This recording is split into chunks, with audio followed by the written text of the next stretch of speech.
Scorpio rising. How you doing, Scorpio? This is your reading for the Taurus full moon. It's happening on the 15th or 16th of November, depending on where you live. I'm going to be reading for what's kind of coming to a close and what's being activated with this full moon. And this is a bit of a wild one. It's conjunct Uranus. As well as the fixed star Algol, which I talk about in the collective reading in a lot more detail, along with all the other astrology.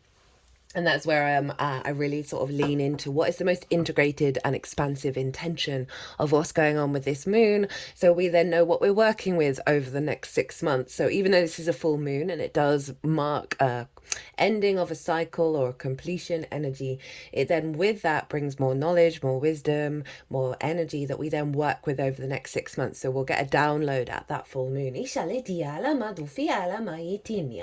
Hello and welcome. My name's Chloe. I work with card divination, astrology, and as you just heard, I channel multi-dimensional energies through my body, both in the form of vocal and physical light language. All of this brings in healing, attunement, and activation codes to the messages that come through in this reading. Now, I read for the rising signs. So for those of you who don't have Scorpio in the first house, look to the house that it does fall in your natal chart. Look to the themes of that house, and you want to apply those themes, along with all the other meaning you've got going on in the sign of Scorpio, to the messages that come through, because it will be as if that Scorpio energy, wherever it falls in your chart, has now energetically moved to the first house, but with all of the meaning of your natal chart. So the astrology for the rising sign will always link in. You just got to add on your own natal chart meaning on top of it. As always, take what resonates, leave what doesn't. Before I kick off with the reading, Scorpio rising, where is this happening for you? Well, it is happening in your 7th house, the house of the other. So this is opposite your sign, Scorpio, the house of the self, where the sun is, which I'll touch on. And the moon over with Uranus and Algol is all over in the 7th, which is about one-on-one important energies in your life, right? That sort of one-on-one connection, the intimacy there. And it can be business partners, clients, your therapist, near and dear friends, as well as long-term romantic relationships and your relationship with Source. So it's a pretty powerful house. It's an angular house. Angular houses are 1st, 4th, 7th, and 10th. And whenever we have transits here, they tend to sort of activate bigger cycles. They have a bit of a weight to them. So those are the themes of the 7th. Often find transits there can highlight how you understand yourself in relation to the other. Often the other is mirroring you and showing you things that you need to look at, as well as a focal point on the other and how you come into balance with self and the other, as well as how you show up for the other, as well as how the other shows up for you. It comes in lots of different forms. Now, the tarot, the cards I'm pulling, there are going to be 4 piles.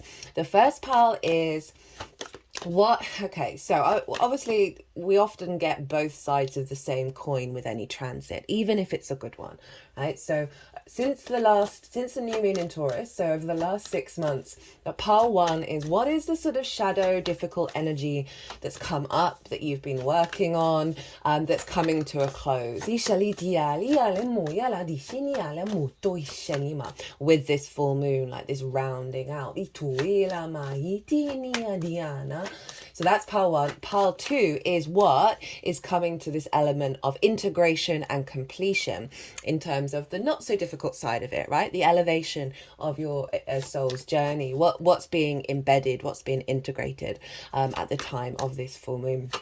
And pile 3 is the activation. So with all the releasing, the integration, then what is being activated? What is the download that's coming through that you will then work with over the next 6 months in the Taurus area of your chart? Pile 4 is going to be some tips and tools of how to work and amplify the download that's coming in. I'll also be pulling 2 cards from 2 different oracle decks, and I might, if I've got time, if I feel drawn to do it, I will be pulling cards for just the Uranian energy and also Saturn, because Saturn is going to be going direct a couple of hours before this full moon, so that is a massive shift that we're now working with. So we want to see what's the clue from Saturn. It's like, okay, we've done a thing and now we're moving forward with it. So I'm going to expand more on the astrology as I go through. As I said, there's a collective reading. This is always the first reading out, and that's where I break down the astrology in a lot more detail, like really flesh out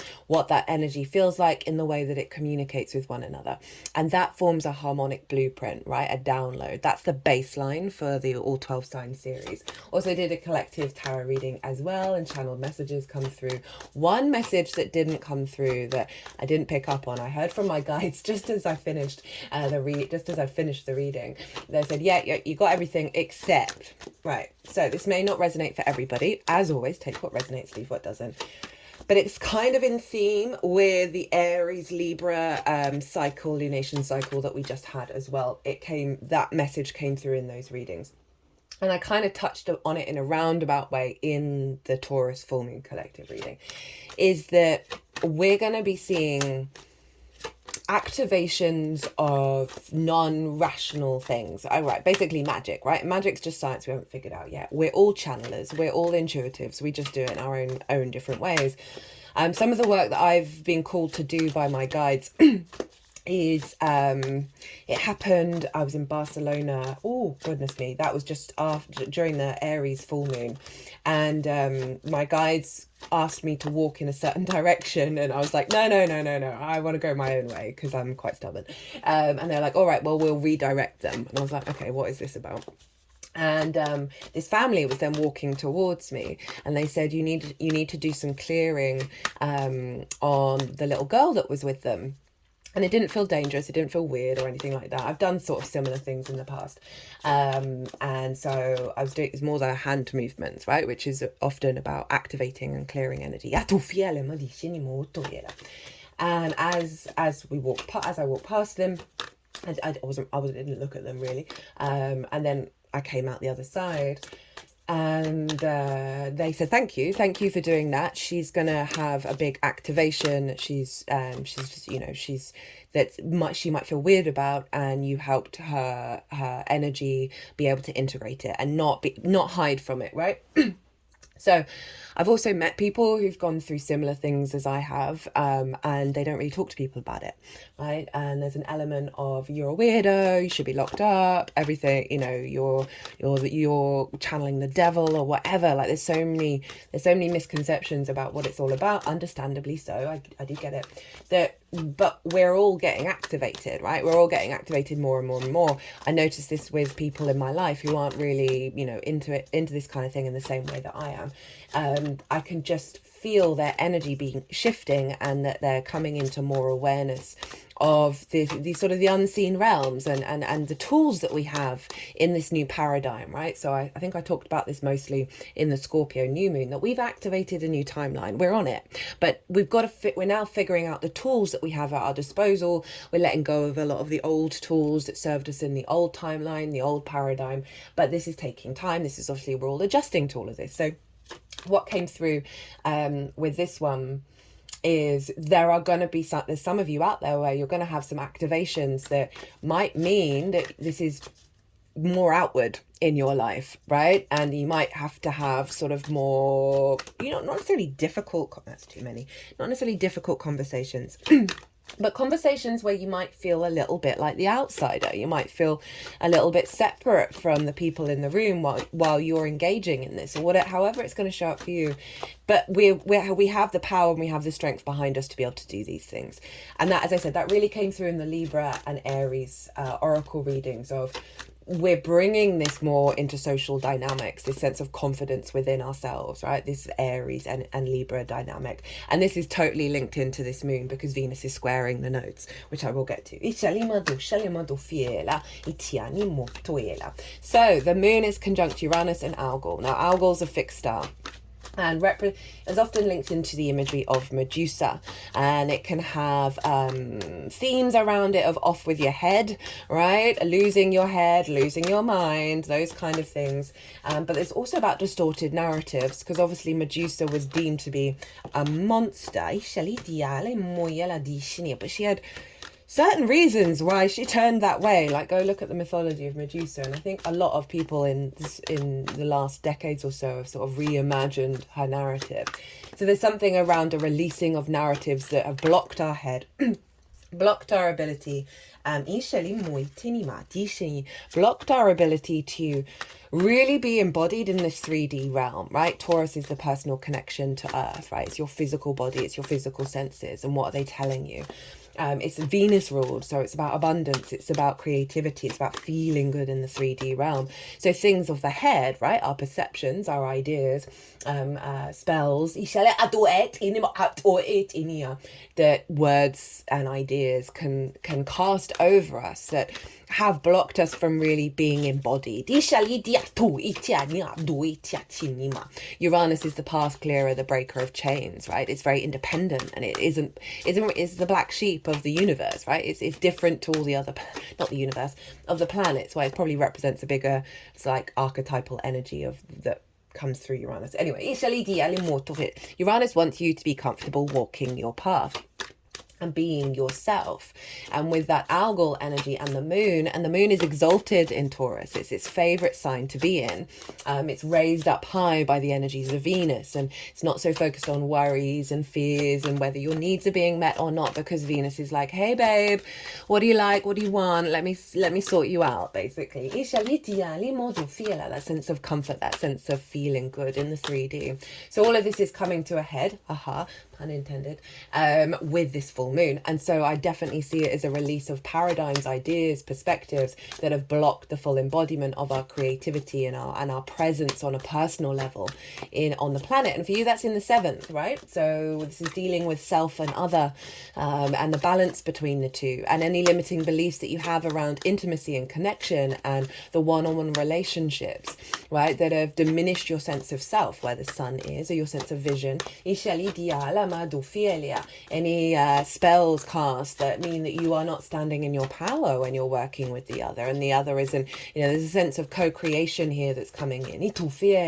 So this conjunction with Uranus, and Uranus is very future thinking, it's very innovative and inventive in its energy, eureka moments. It's very liberating, and so there's a real shift here that is activating a higher level of relationships in your life, right? And this can be your relationship with Source. Any blockages I like that one. With Source, of your connection to Source, your understanding that you're walking, you're in partnership, you're in co-creation with each other, right? And not feeling so isolated. So that is where the moon is. And so with this full moon, as I said, we can see a clearing out of any wounds and limitations around working with the other.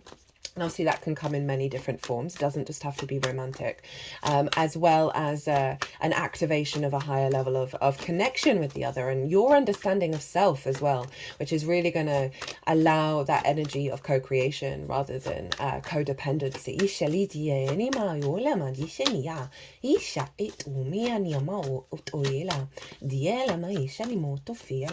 So Venus rules this moon, and Venus is over in the sign of Capricorn, which is in your 3rd house of your day-to-day, right? Your environmental frequency, the lens in which you communicate through, the things you do on a day-to-day basis.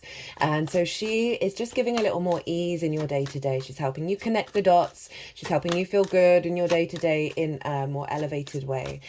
She is helping you find connection to a deeper meaning in the little things. There's a resonance and a harmony in the way that you're communicating with this full moon. And so it's just, I love Venus in the 3rd because she really does elevate the resonance of joy and creativity that we find in sort of the mundane things. And Venus in the third, obviously, as I said, the way that you communicate, the way that you're connecting the dots is being elevated with this moon. So this may be, you know, just having really nice conversations with the other. This could be source on your day-to-day basis, right? Of finding, getting ideas, getting wisdom coming through from your downloads from source in the 7th through the 3rd house that is creating more harmony within yourself. And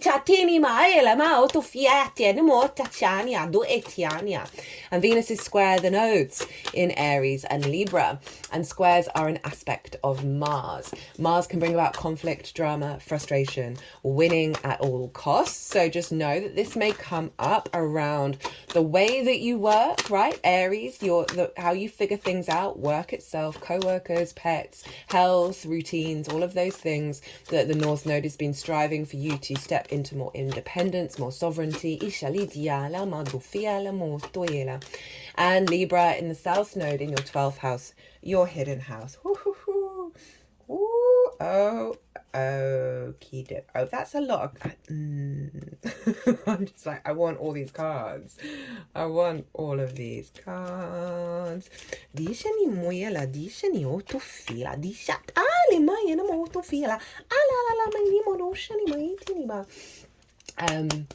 What was I saying? Libra, 12th house, hidden house. This is a difficult house. It can bring about anxiety, depression, loss, grief. It's the unconscious spaces, and in those unconscious spaces are trauma responses and limiting beliefs that then flavor who we are and how we operate.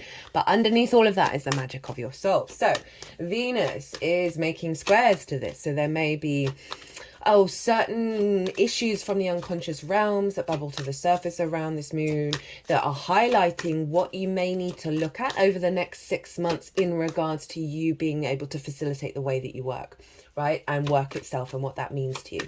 And the 6th house, I'm glad this is getting activated with this moon. For me, it's like the adult in the room, right? The 6th house. Until we understand how we work, how we figure things out, it's very difficult for us to have really healthy relationships with others, right? And so we want relationships to work together, to cooperate, right? And so the fact that Venus is ruling your 7th, but is creating a real powerhouse of harmony in your day-to-day, because you're coming in, because squares don't just bring about conflict, they build, right? Squares are building in the 3D realm. So there's this building structure between your inner equilibrium of Libra, right? The magic of your soul, with your independence, your fiery, instinctive nature of the way that you work, into Capricorn, which is very much about long-term goals. It's very grounded. There's an element of authority to it. And so there's a harmonization here that you're able to put into practice on a day-to-day, as well as communicate in a healthier way in regards to your relations with others, whether that be energetically or in the material plane.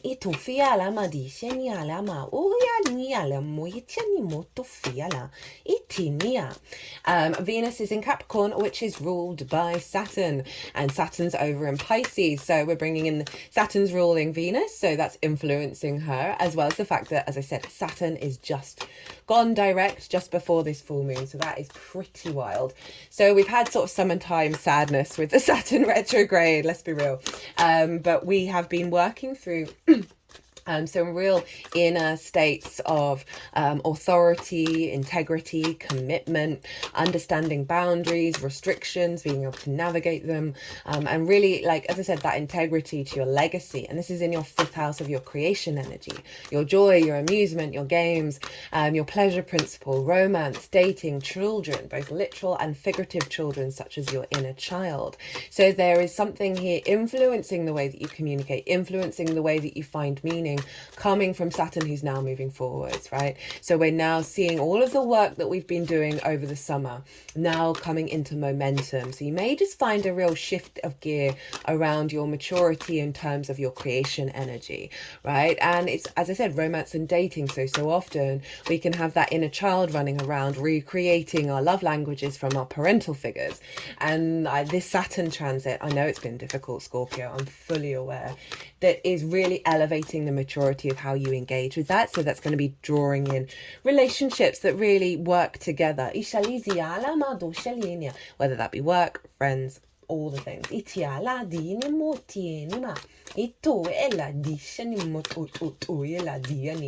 Now, Jupiter traditionally rules Pisces. So where's Jupiter? Because Jupiter's influencing Saturn, therefore influencing Venus. Jupiter is over in the sign of Gemini.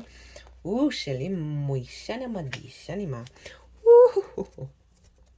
speaking of Jupiter. Lol.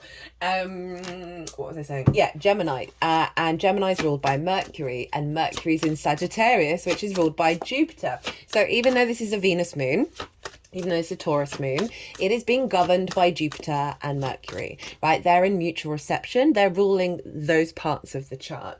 And so we have this balancing act between wisdom and the information that we're collecting and harmonizing that, right? So it's a real elevation of our perspectives. Mostly swords came out in the collective tarot reading, which doesn't surprise me given the theme of what's coming through and the fact that Mercury and Jupiter are, and obviously Jupiter's in Gemini, of that air of perspectives, ideas, information, perceptions. That's being, we're losing the ones that have blocked us and we're activating those that are part of our soul's path. Now, you have these houses in your second. So Mercury is in your second house of your values, right? How you value yourself, things that you value, your skills and your tools in order to manifest and bring in a regular income. And Jupiter's over in the 8th house of outside world's resources. This can be mortgages, loans, bonuses, commissions. It's more one-off chunks of money, as well as, sorry, a tickle's just coming up. I'm just going to have to pause. Sorry, Scorpio. It's been happening a fair amount in the All 12 Signs series so far, because Taurus rules the throat, and therefore there's an element of the throat chakra being cleared and activated. So 8th house, as I said, is more dealing with the resources of the outside world, or more one-off chunks of money, whereas where Mercury is in Sagittarius, that's regular income. But the 8th house is also about relationship dynamics, that you give and exchange between you and anything other than you. Time, money, things, energy, ideas, all intimacy, all of that. So is the desire for healthier relationship dynamics, right? It's a very psychic house. Your psychic houses are air signs, so there's something around clarity and movement, and the inspiration, the thought processes. And Jupiter is retrograde at the moment, so we're questioning a lot of things around relationship dynamics, around resources. We can have a lot of codependency and scarcity mindsets over in the 8th, but this harmonization really seems like a real deeper wisdom coming in from Jupiter, that Mercury is able to perceive and really piece together the dots where there have been blockages around, in particular because the 7th house, where one-on-one relationships have stopped the sense of value within yourself, as well as being able to perceive and be drawn to those kind of dynamics, those one-on-one relationships that elevate the value, right, that appreciate and want to connect and harmonize.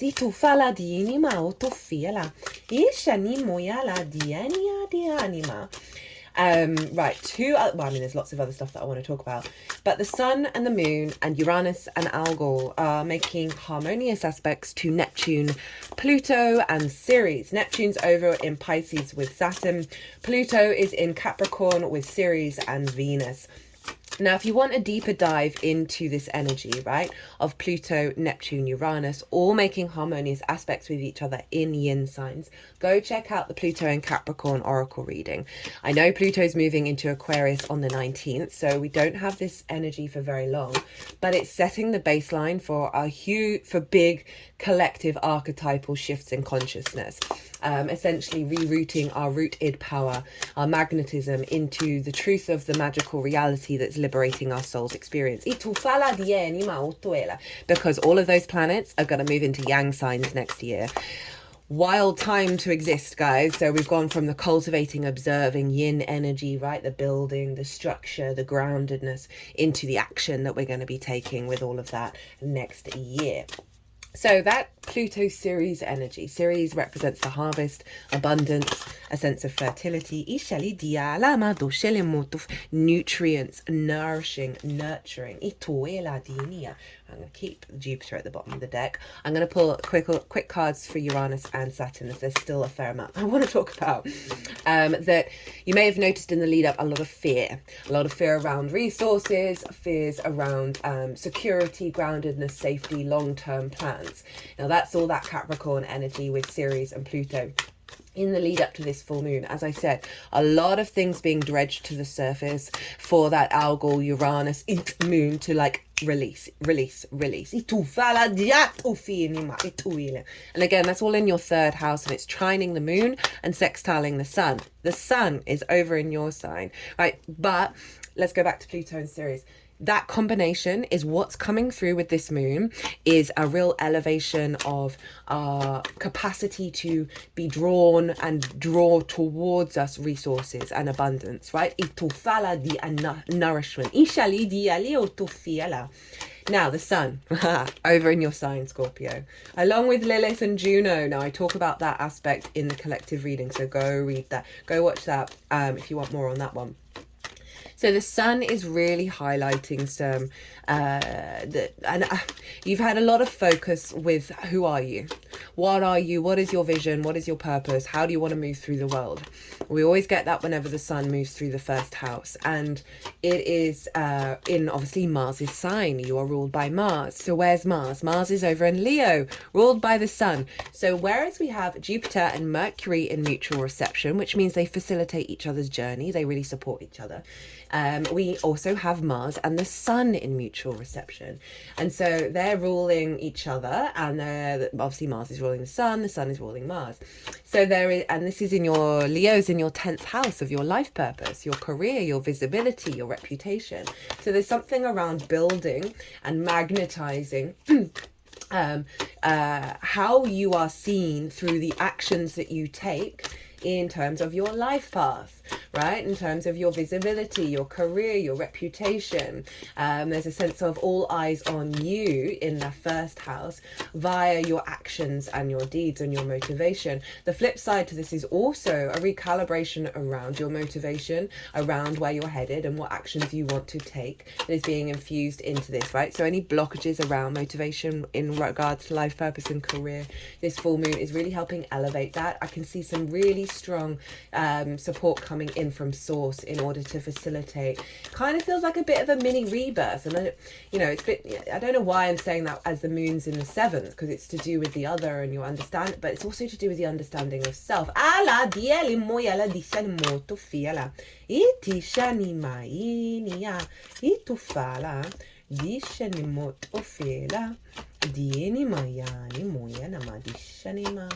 So Mars is making, whereas Venus is squaring the nodes, right, Aries and Libra, of which she rules Libra, Mars is making trines and sextiles. So these are soft, easy, free-flowing energy. So there's this combination between how we manifest how we connect, how we desire, what we love, a sense of value with that Venus energy. We're building new structures there that serve your longer term goals, because this is linked into eclipse energy. And then Mars is finding a glide, right? An ease, right? That flow of energy is getting creative and finding wisdom of what actions Mars needs to take in order to activate a longer term cycle around your purpose, around your life path. Mars is going to go retrograde, not in a very not very long away. It's going to go retrograde at 6 degrees of Leo. It's currently at 3. It's going to head back into the sign of Cancer. Even though this is quite a liberating energy, there is an energy around just allow yourself to take time to integrate, right? We're going to be going back over things when it comes to our motivation, our drive and our action. I will be doing a Mars retrograde series as well. Right, final message from Saturn. Oh, this is going to be a bit of a long one, half an hour already. Hey, Scorpio. Sorry, not sorry. There's just a lot to say with this moon. Saturn, what have you got to say? Oh, okay. No, that is too many. You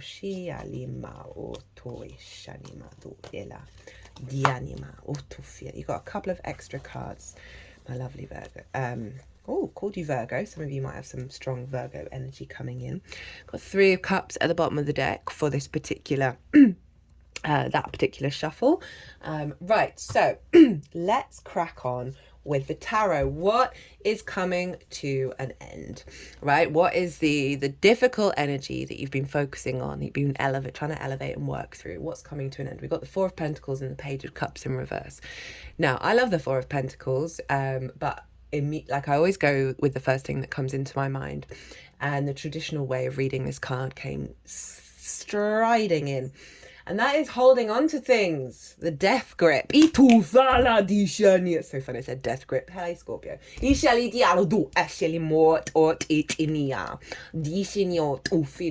And the death grip around blockages with, that you're so comfortable with that aren't serving you, right? So there's this sense of things that have kept you stagnant in the 3D.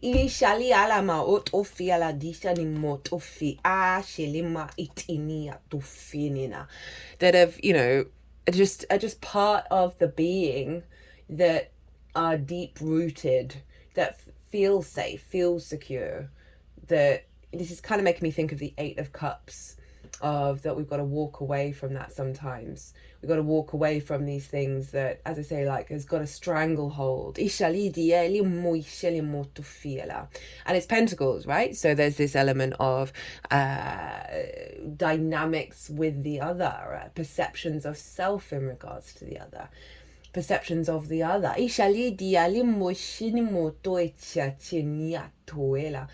Expectations of what the other and you will be like, right? So the old cycles, you see these arms looping round here. And the Page of Cups in reverse, this is blockages around communicating from a place of love, imagination, playfulness, creativity.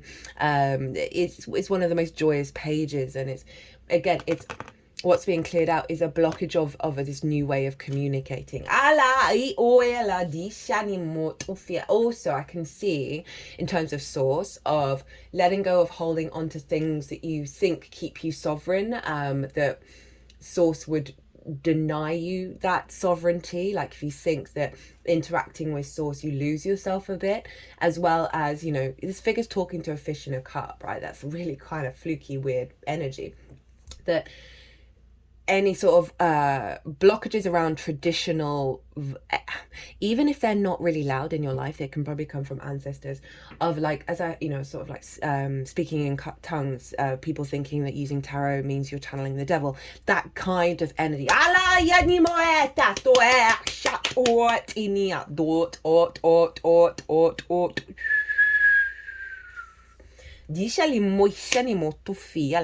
Now, what is being integrated and expanded into this full moon, given the work that you've done over the last 6 months? We've got the Hermit. That's interesting. That's Virgo, and I did nearly call you guys Virgo. Ace of Wands and the Emperor, boss energy. So this is being integrated, this sense of inner wisdom, this inner sovereignty, of not needing society, not needing to embody yourself in a way that is people pleasing, right? The Hermit's not about that. This is about the inner wisdom, that is about connecting back to nature, back to the truth of self. So it is showing that you've been on a cycle of that inner collaboration with self around how you interact with the other, and what does that mean to you, while in the process of rediscovering the truth of who you are, rather than the domination of the other in your life. We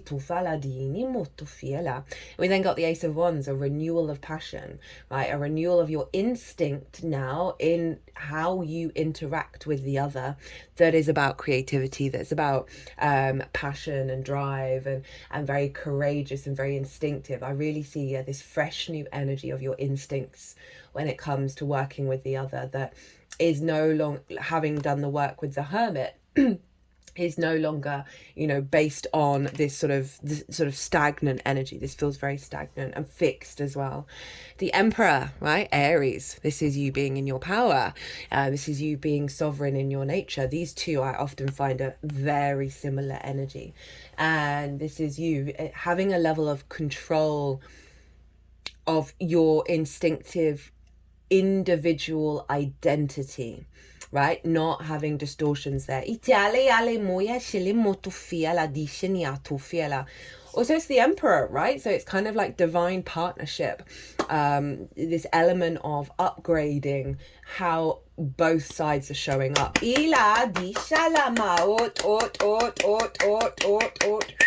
And Aries is your sixth house of the adult in the room, of working together, of collaborating, rather than, you know, being at loggerheads and fighting each other. So what's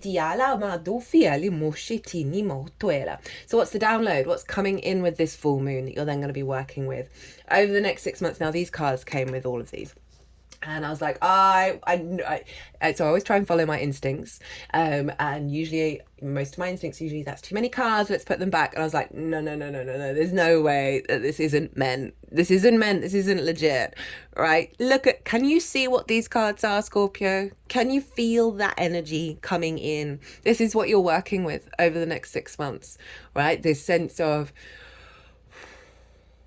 legacy, emotional expansion, right? The Ten of Cups is when you start seeing things externally show up that feel in emotional alignment, that give you content, the sense of satisfaction in your emotional body, right? The Ten of Pentacles is about building towards your legacy. It's about stability. It's about a permanence, right? It's not the stagnation that I'm picking up with this Four of holding on to things that you think are keeping you safe, that are actually blocking your energy.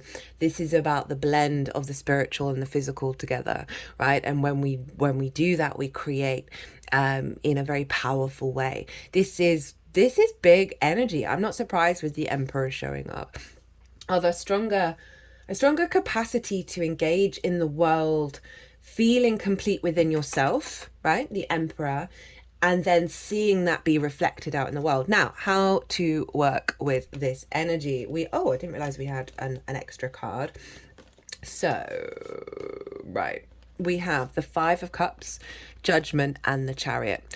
So Five of Cups, this is grief, this is sadness, right? This is focusing on the things that are lost. Now there's the Five. It's called the Five of Cups. It's not the Three of Cups that have fallen over. You see, you got the Two of Cups there as well. And this is about deep union. This is about respect, honor, and dignity. This is about co-creation, right? Self and other. These are in your wheelhouse. So when this card showing up as how to work with this, is to acknowledge this cycle, acknowledge that which is lost, and because we don't want to dishonor this experience, whatever it is that you've gone through, but at the same time, you must always acknowledge that Two of Cups.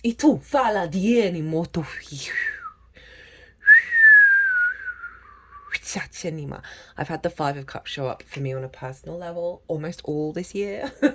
And it's really made me reflect on the power of grief, the power of what that represents, and how to work with that on a more integrated level rather than being in fear of it.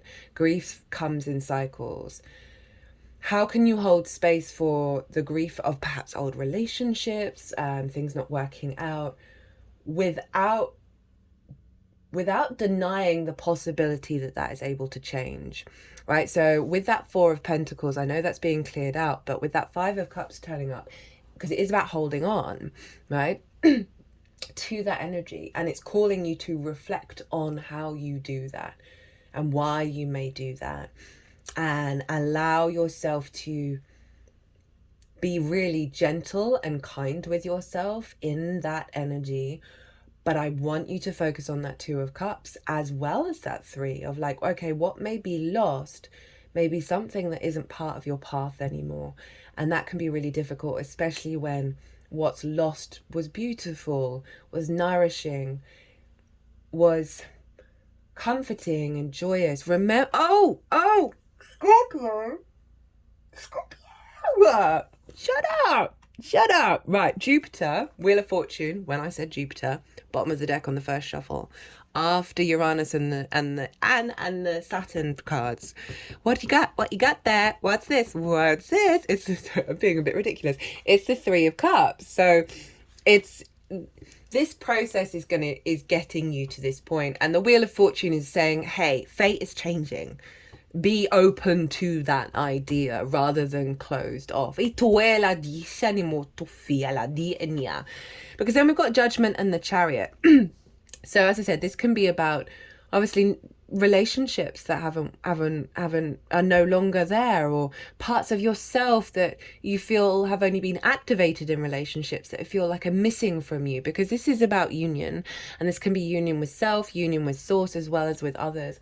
And that which has been lost is never lost. It's always there. And I think there's a real focal point on that. Judgment is Pluto.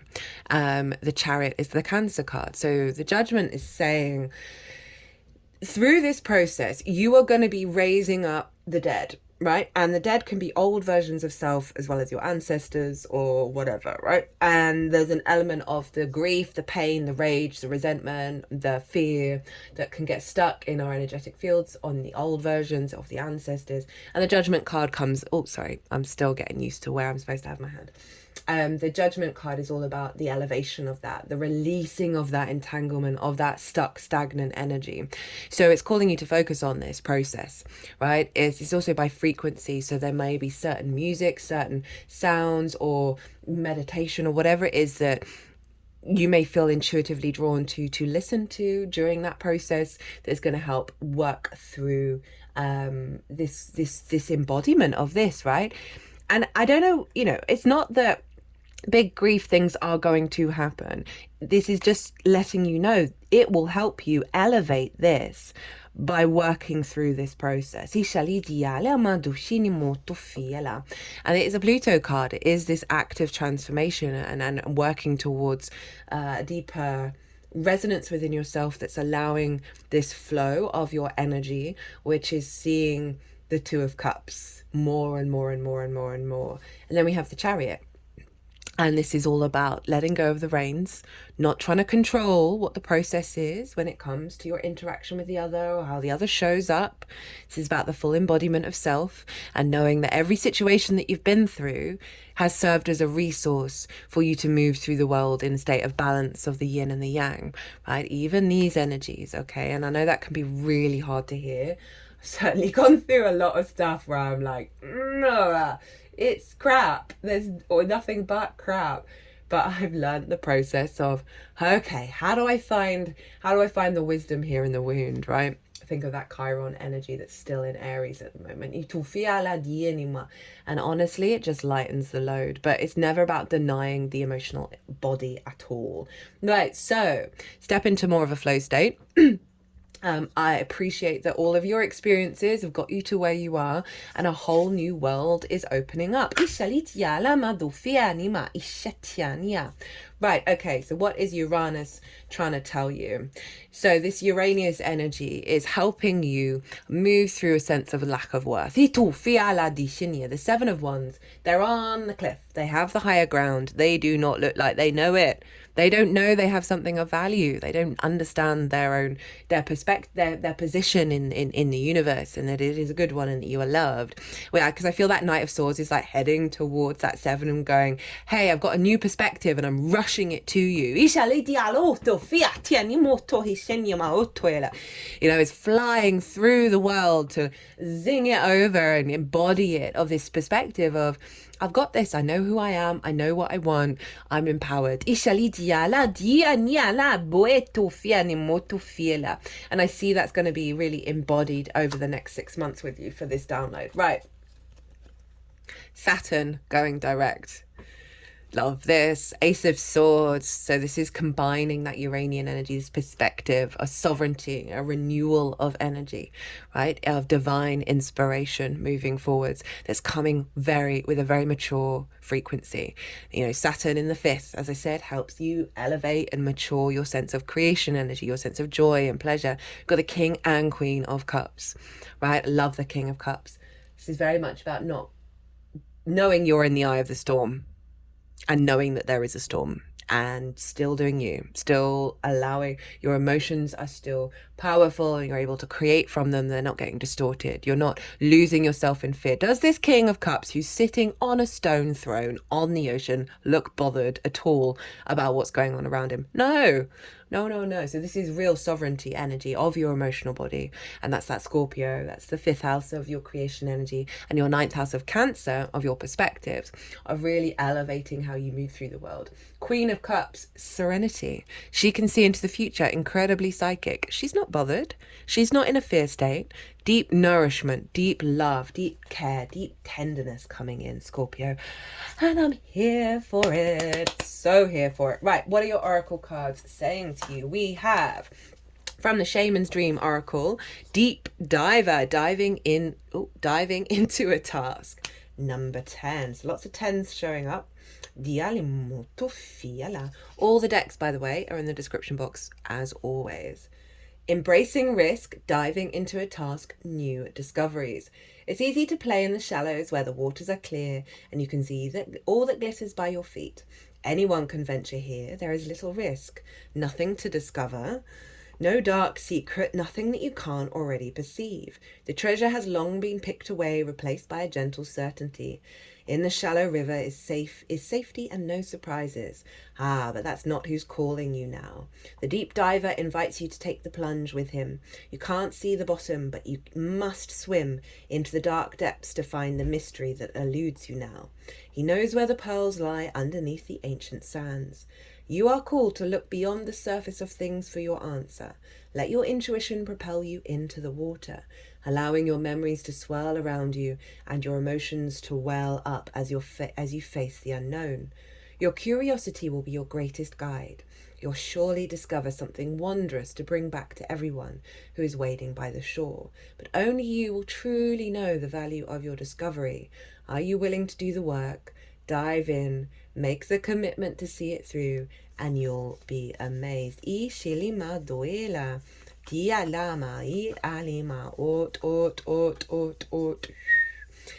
they're putting it over what's being released, and I did feel while I was reading it that there was predominant energy of what this is talking about, of being in the past, but that sense of it's like you've been in this space, you're now becoming comfortable in this space, of the capacity to find the deeper meaning, the more the things outside of your comfort zone. That's very Uranian in its nature, that you are moving forward with the power to do this again and again and again, and it not being difficult, right? It's through that practice that you're revealing more and more treasures, more and more treasures, more and more treasures. Because what I feel like with this one is that dive into the understandings of self in regards to the other, right? And that sort of that deep dredging in the ocean. And now that Saturn energy is really sort of facilitating the wisdom that's coming through with it, where it doesn't feel as heavy. And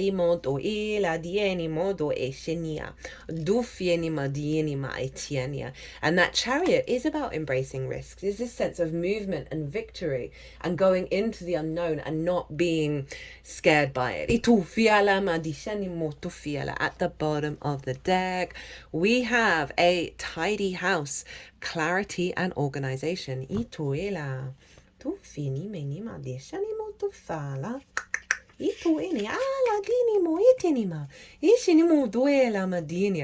talking about the bubbles and how there's so much the play in the bubbles around you, rather than focusing on the darkness of and the depths, and the task itself is to find the play and the joy in the bubbles that surround you, right? So if you're feeling in this space, is to imagine those bubbles and what that would feel like around you. They're really wanting you to call on a bit more joy and a bit more playfulness, rather than the weight of the water surrounding you. Clarity and organization, a thorough inventory, an auspicious symbol. If your emotional world feels messy and unruly and you can't seem to get clear, it's time to see how your environment is affecting you. Although your inner world has a huge impact on what shows up in your outer world, the reverse is also true. You can be influenced by the people who populate your daily life and the energy of the objects you surround yourself with. basically everything in your surroundings. Now is the time for an inventory and full clearing of your environment. I feel this is linked into that Four of Pentacles. That this moon is essentially acting as tidying up your house of certain structures and energies. It may be you're throwing something out over the full moon, or whatever it is that is releasing this. Ask for clarity from your relationships. Do not make assumptions at this time. Clear and unambiguous communication is key. Love that as a tool of how to work with the other, right? Be upfront. Speak about what you need, what you want, rather than defaulting to the other. You may choose to let go of some people from your life when this shows up. This is a good thing. Otherwise, you might stay in these relationships too long out of a sense of obligation and social courtesy, when in truth, there is nothing holding you together. Be impeccable with your word, say what you mean, and be willing to make whatever changes are necessary to clean up your side of the street. If you know you are doing the right thing, it doesn't matter who has an opinion. That said, right now, once you are sure your proverbial house is a tidy one, there is a release of energy to begin new things, to enjoy life, and to know with certainty you are on the right path. Whoop. Yeah, I can definitely see with that sun in Scorpio of doing a meditation with Source, with the moon over in Taurus, of clearing your energy field, clearing the structures. With Saturn going direct, Saturn's all about knocking down structures in your foundations that don't serve you for the next 30 years. And so it can be disruptive in that way, but it genuinely is serving you. And I feel like if you do a sort of a meditation to connect to that shift, that change that's coming in, it will really facilitate the energy.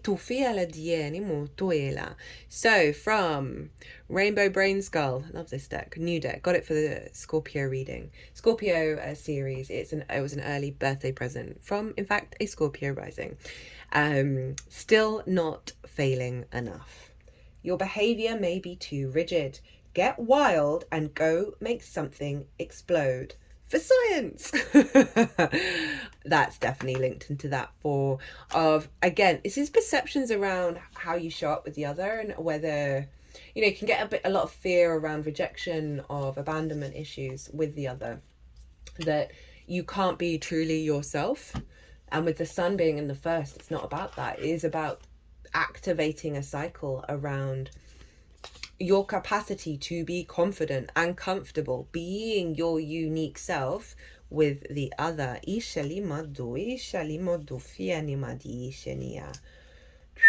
I just had this feeling of go and dance, go and shake. Shaking is such a good thing to release energy in the body. I've always enjoyed enjoying things. Love this. This was at the bottom of the deck. Did you already forget how much fun actual fun is? There are so many cool objects, so many fun activities, so many interesting sounds, so many everythings. Look around, right? So this is a real opening. I feel like this is a big heart opener as well with that Venus energy. For probably up until Eastern Europe, I believe it's happening on Friday on a Venus day. The rest of the other side of the world is happening on a Saturday, which is Saturn's day. So we have this combination of Saturn and Venus, which is all about mature understandings around desire, love, and connection. And so I really get that sort of heart-opening energy. Mars in Leo as well, that's allowing that heart to come through your actions. Yeah, I'm feeling a lightness, even though we've not got the Fool. I feel like this is kind of Fool energy that's like, go enjoy, which is probably an interesting contrast with that Five of Cups. But you got that Three of Cups and the Wheel of Fortune. It is saying that there's a practice around feeling safe in the body to enjoy joy, basically. That I'm getting that the clearing out that we have here, remember that what's clearing out is that Page of Cups in reverse, of finding ways to perceive magic, joy, play, love that's coming in. As I say, it really does feel like a bit of a rebirth. That's probably Pluto. Right, Scorpio. This is the longest one yet. Love you guys. Thanks for being here. Really appreciate it. If you like this video, hit the like button. If you want a personal reading, perhaps to go a little further on this, of what that Five of Cups is about for you on a personal level, you probably already know that, or anything else, love doing private readings. My details are everywhere. Be good to yourself, Scorpio. Be good to those around you. Safe travels, and be well until we meet again.